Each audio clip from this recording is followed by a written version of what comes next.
मेरे साथ बोलिए, भारत माता की। क्यों भाई, नांदेड़ वालों की आवाज को क्या हो गया है?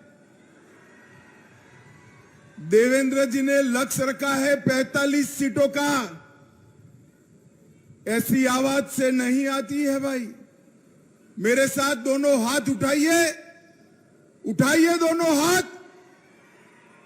45 सीटों के विजय के संकल्प की मुट्ठी बींचिए और प्रचंड आवाज से बोलिए, भारत माता की, भारत माता की, भारत माता की।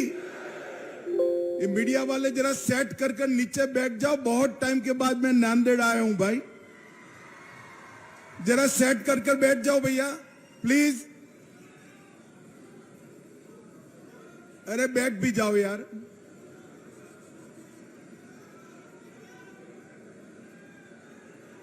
बैठ जाओ, बैठ जाओ।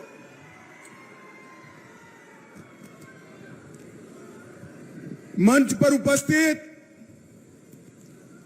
महाराष्ट्र के दिग्गज नेता, जिन्होंने अपने मुख्यमंत्रित्व के काल में महाराष्ट्र को देश में एक नंबर पर लाने के लिए बहुत बड़ा प्रयास किया, ऐसे हमारे नेता श्री देवेंद्र फडणवीस जी, महाराष्ट्र भारतीय जनता पार्टी के अध्यक्ष भाई चंद्रशेखर बावनकुळे जी, श्री भगवतराव कराड़ जी, आज जिनके निमंत्रण पर मैं आया हूं, ऐसे प्रतापराव पाटिल चिखलीकर जी, श्री सुधाकर राव श्रृंगारे जी, अतुल सावे जी, गिरीश महाजन जी, हमारे पूर्व मुख्यमंत्री उत्तराखंड तीरथ सिंह रावत जी, विधान परिषद के सदस्य प्रवीण देरेकर जी, उपस्थित सभी आमदार, खासदार महोदय, और आज नांदेड़ की इस विशाल जनसभा में मोदी जी के समर्थन के लिए आए हुए प्यारे भाइयों, बहनों, माताओं और मेरे जिगर के टुकड़े जैसे युवा मित्रों, सबसे पहले मेरे साथ शिवाजी महाराज के नाम का जयकारा लगाएंगे। बोलिए मेरे साथ, जय जय जय जय जय भवानी, जय जय जय जय जय शिवाजी। मित्रों, आज जब मैं नांदेड़ की इस पवित्र भूमि पर आया हूं, महाराज छत्रपति महाराज शिव छत्रपति का राज्याभिषेक का 350वां वर्ष है। मैं शिव छत्रपति को मनपूर्वक प्रणाम कर मेरी बात की शुरुआत करना चाहता हूं। ये नांदेड़ की भूमि सचखंड साहेब हजूर साहब की भूमि है। ये भूमि को दसम पिता गुरु गोविंद सिंह जी ने मन खोलकर आशीर्वाद दिया है, और यही भूमि से परदेशी ताकतों के खिलाफ अपने जीवन के अंतिम सांस तक लड़ाई न छोड़ने का संदेश गुरु गोविंद सिंह जी ने दिया है। मैं उनकी पुण्य स्मृति को प्रणाम कर मेरी बात की शुरुआत करना चाहता हूं। मित्रों, आज जब मैं नांदेड़ में मराठावाड़ा में आया हूं, तब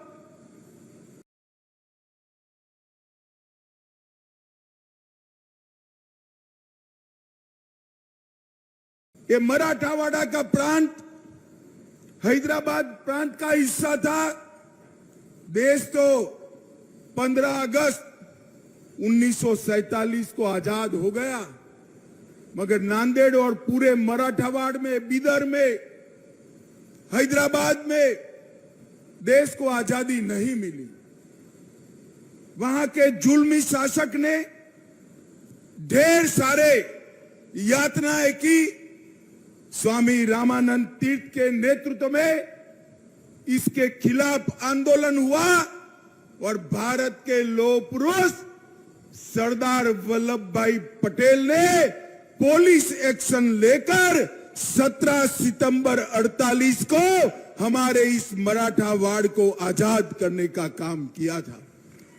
आज मैं सरदार पटेल जी को भी प्रणाम कर कर मेरी बात की शुरुआत करना चाहता हूं।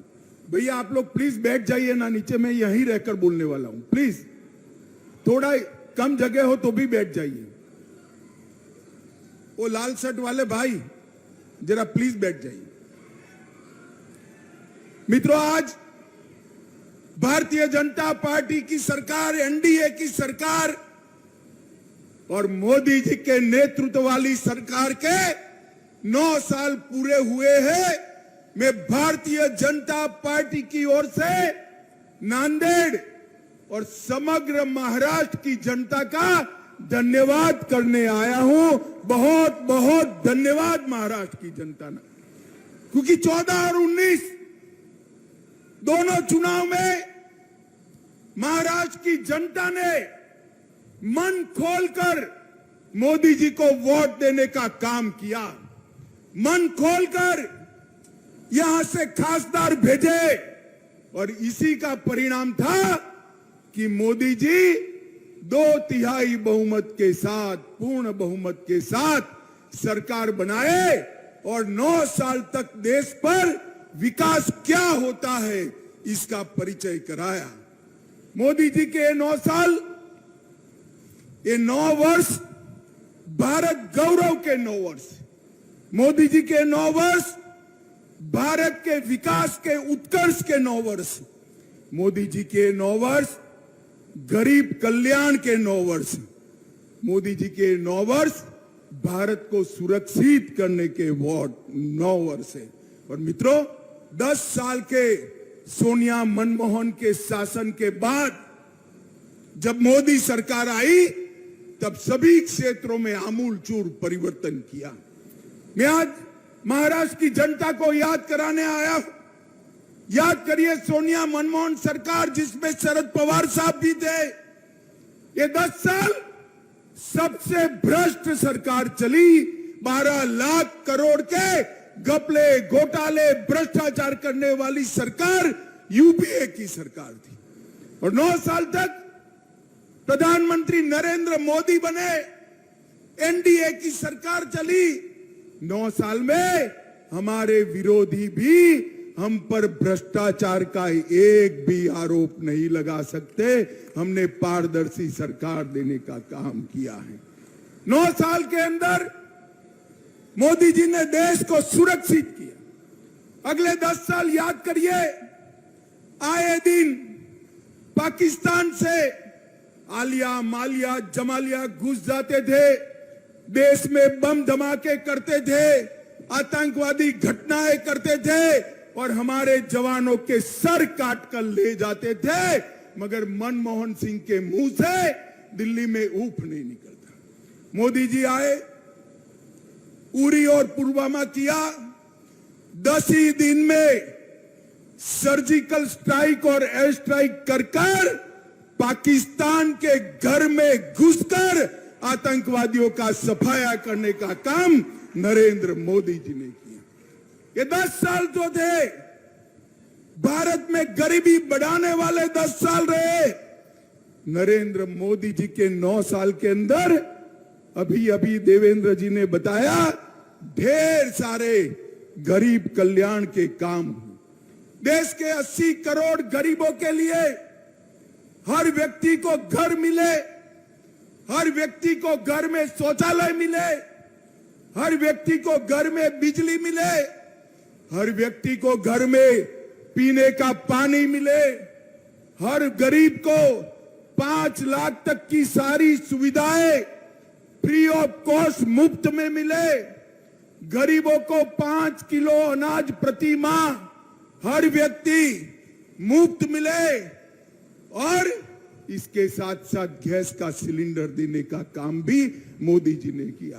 मैं पूछना चाहता हूं राहुल बाबा, आपने 4 पीढ़ी तक शासन किया, 4 पीढ़ी तक जवाहरलाल नेहरू जी, इंदिरा जी, राजीव गांधी और सोनिया मनमोहन की सरकार, अगर 4 पीढ़ी में आप शौचालय नहीं पहुंचा पाए, घर नहीं दे पाए, गैस नहीं दे पाए, मुफ्त अनाज नहीं दे पाए, तो आपने गरीबों के लिए क्या किया? सच अर्थ में आजादी के बाद गरीबों के कल्याण का काम केवल और केवल देश के नेता और हमारे प्रिय प्रधानमंत्री नरेंद्र मोदी जी ने किया। नरेंद्र मोदी जी ने किया। हर क्षेत्र के अंदर मोदी जी ने देश को आगे बढ़ाया है। देवेंद्र जी ने ढेर सारी बात करी है। मोदी जी ने 11 करोड़ किसानों को 6,000 रुपया प्रति साल दिया। देवेंद्र जी ने और एकनाथ शिंदे ने उसमें 6,000 रुपया और जोड़ा और देवेंद्र जी ने यहां पर जलयुक्त शिवार योजना को भी चालू करने का काम किया। भाइयों बहनों, आज मैं आपको पूछने आया हूं, इतने सालों तक कांग्रेस की सरकार थी। हमारे संविधान निर्माताओं ने एक धारा 370 में एक प्रोविजन जोड़ा था कि ये टेम्पररी है, मगर इसको हटाने की किसी की हिम्मत नहीं थी। मुझे नांदेड़ वाले बताए, धारा 370 हटनी चाहिए या नहीं हटनी चाहिए? जोर से बोले, हटनी चाहिए या नहीं हटनी चाहिए? एक कांग्रेस, एनसीपी, सपा, बसपा, ममता कोई हटाना नहीं चाहता था, वोट बैंक की लालच करते थे। नरेंद्र मोदी दूसरी बार प्रधानमंत्री बने। मोदी जी ने 5 अगस्त को कलम के एक झटके से धारा 370 को समाप्त कर कश्मीर को हमेशा के लिए भारत का हिस्सा बना दिया। और ये राहुल बाबा, शरद पवार, सभी लोग विरोध कर रहे थे। कहते थे आसाम में, कश्मीर में खून की नदियां बह जाएगी। राहुल बाबा, खून की नदी छोड़ो, किसी की कंकर चलाने की भी हिम्मत नहीं हुई है, कंकर चलाने की। ये नरेंद्र मोदी सरकार है। माताओं, भाइयों, बहनों, मुझे बताओ, अयोध्या में प्रभु श्री राम का मंदिर बनना चाहिए या नहीं बनना चाहिए? अरे जोर से बोलो, बनना चाहिए या नहीं बनना चाहिए? काशी विश्वनाथ कॉरिडोर बनना चाहिए या नहीं बनना चाहिए? सोमनाथ का मंदिर फिर से सोने का बनना चाहिए या नहीं बनना चाहिए? कांग्रेस के शासन में कुछ नहीं होता था।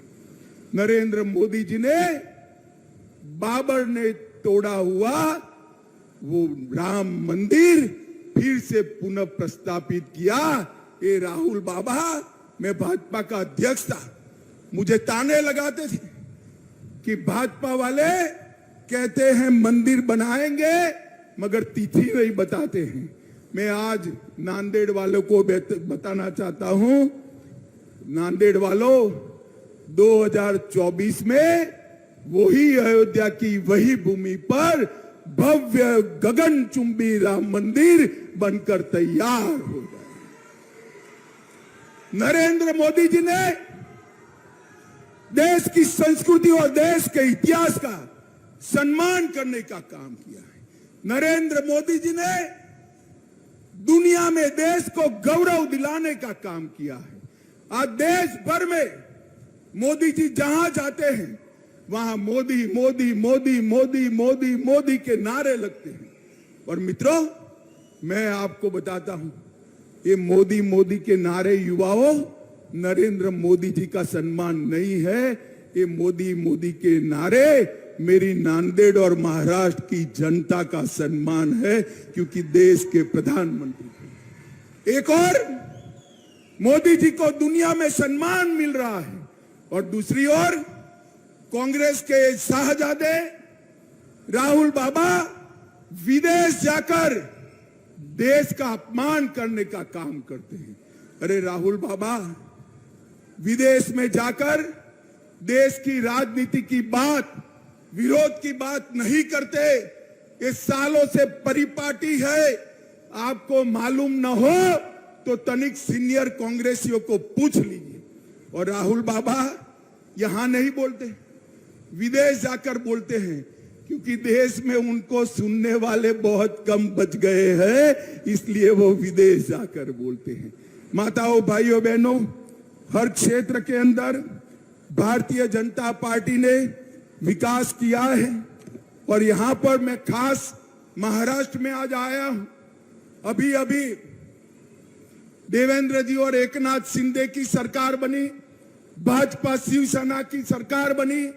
धनुष बाण भी शिवसेना को वापिस मिल गया और तय हो गया कि कौन सी शिवसेना असली है। आज मैं महाराष्ट्र की जनता को बताना आया हूं, मैं पार्टी का अध्यक्ष था। मैं और देवेंद्र जी नेगोशिएशन करने गए थे।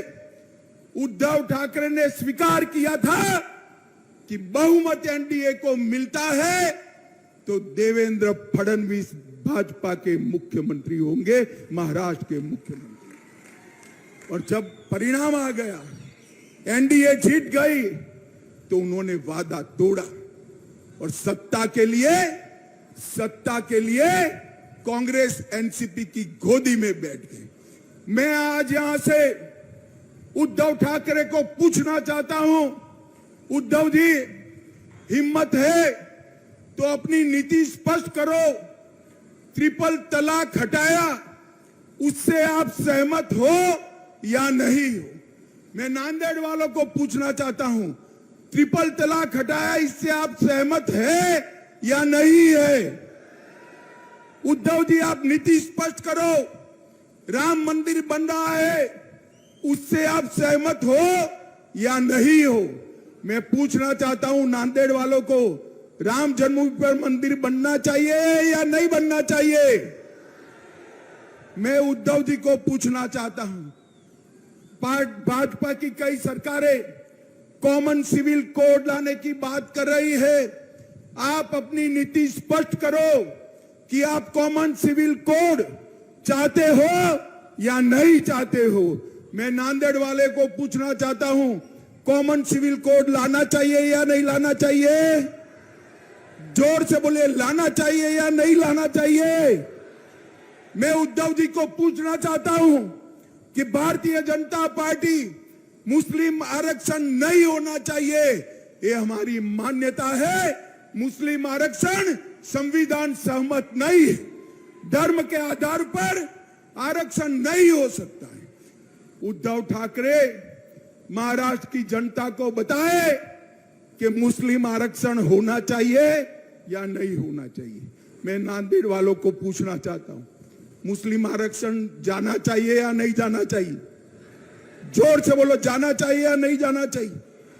मैं उद्धव ठाकरे को पूछना चाहता हूं, कर्नाटक में जिनके आप साथी हो, उनकी सरकार बनी, वो वीर सावरकर को इतिहास के पुस्तक से मिटाना चाहती है। क्या आप सहमत हो? मैं नांदेड़ की जनता को पूछना था, वीर सावरकर का सम्मान, ये महान देशभक्त आदि बलिदानी आदमी का सम्मान, वीर सावरकर जैसे स्वतंत्र सेनानी का सम्मान होना चाहिए या नहीं होना चाहिए? जोर से बोलिए, होना चाहिए या नहीं होना चाहिए? उद्धव जी, आप दो नाव में पैर नहीं रख सकते हो। महाराष्ट्र की जनता के सामने मैंने जितनी बातें करी है, इसका जवाब स्पष्ट कर दीजिए। आपकी पोल महाराष्ट्र की जनता के सामने खुल जाएगी। माताओं, भाइयों, बहनों, उद्धव जी कहते हैं कि हमने इनकी सरकार तोड़ी, हमने नहीं तोड़ी है। उद्धव जी, शिव सैनिक आपकी शिवसेना की नीति विरोधी बातों से तंग आकर शरद पवार जी की पार्टी से रहने के लिए तैयार नहीं था। उन लोगों ने आपकी पार्टी छोड़ी और आपकी सरकार टूटी। दगा करने का काम, धोखा देने का काम उद्धव ठाकरे ने किया था मोदी जी के नेतृत्व में, देवेंद्र फडणवीस के नेतृत्व में चुनाव लड़े और मुख्यमंत्री बनने के लिए वो कांग्रेस की गोदी में जाकर बैठ गए थे। माताओं, भाइयों, बहनों, ये 24 का जो चुनाव आना है, ये चुनाव जो आएगा, इसमें आपने फैसला करना है किस देश का प्रधानमंत्री कौन बने, मोदी जी बने या राहुल गांधी बने। जोर से बोले कौन बने, और जोर से बोलो कौन बने, और जोर से बोलो कौन बने। उद्धव जी, आवाज सुनाई पड़ती है तो सुन लीजिए। आप वहां रहकर औरंगाबाद का नाम बदलने का समर्थन नहीं कर सकते, उस्मानाबाद का नाम बदलने का समर्थन नहीं कर सकते, और अहमदनगर का नाम बदलने का भी समर्थन नहीं कर सकते हो। आपने महाराष्ट्र की जनता के सामने आपका स्टैंड स्पष्ट कर देना चाहिए। माताओं, भाइयों, बहनों, मोदी जी ने शिक्षा के क्षेत्र में 7 नए ITI खोले, 7 नए IIM खोले, 15 नए एम्स खोले और 390 यूनिवर्सिटी और 700 मेडिकल कॉलेज खोलने का काम भारतीय जनता पार्टी की नरेंद्र मोदी सरकार ने। एक और 65 साल का काम और एक और मोदी जी के 9 साल का काम। पिछले 9 वर्षों में नेशनल हाईवे में 54,000 किलोमीटर जोड़ने का काम मोदी जी ने किया था। मनमोहन सिंह जी 5 शहरों में मेट्रो छोड़कर गए थे, आज 20 शहरों में हो गई। 17 नई वंदे भारत ट्रेन शुरू हो चुकी है। यहां नांदेड़ साहब है, प्रताप राव ने कहा है वंदे भारत शुरू करना, मैं जाकर जरूर रेल मंत्री से बात करूंगा। 74 नए हवाई अड्डे खोलने का काम मोदी जी ने किया है। 11 करोड़ किसानों को किसान सम्मान निधि, जल जीवन मिशन 1.5 करोड़ घरों में पहुंच चुका है।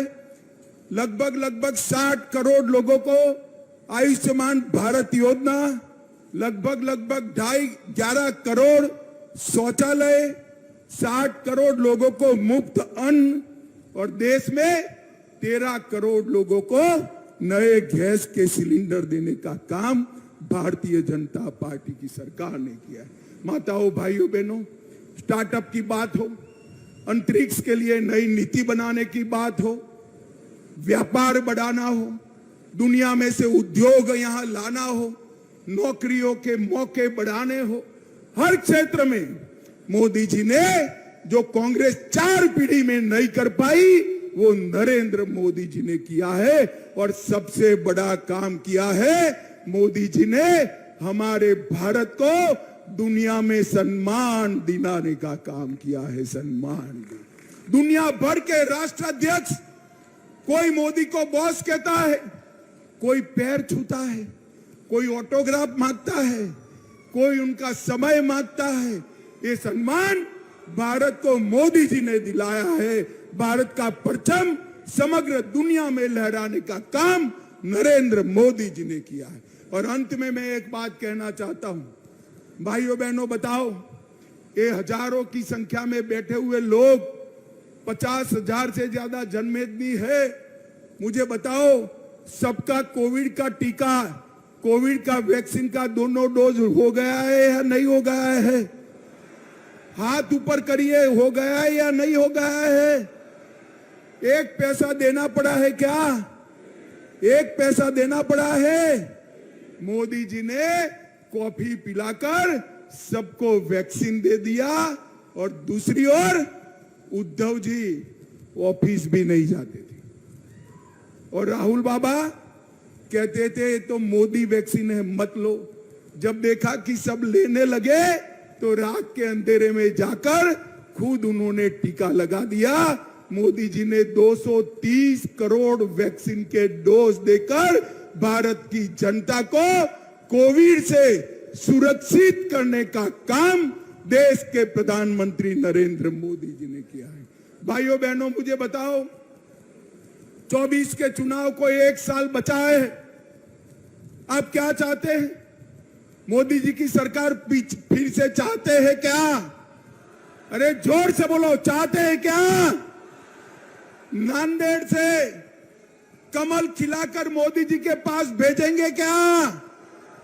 महाराष्ट्र में 45 से ज्यादा सीटें जीतेंगे क्या? नरेंद्र मोदी जी को फिर से प्रधानमंत्री बनाएंगे क्या? तो मेरे साथ दोनों हाथ उठाइए, उठाइए दोनों हाथ और बोलिए, जय जय जय जय जय शिवाजी, जय जय जय जय जय भवानी, भारत माता की, भारत माता की, भारत माता की, वंदे।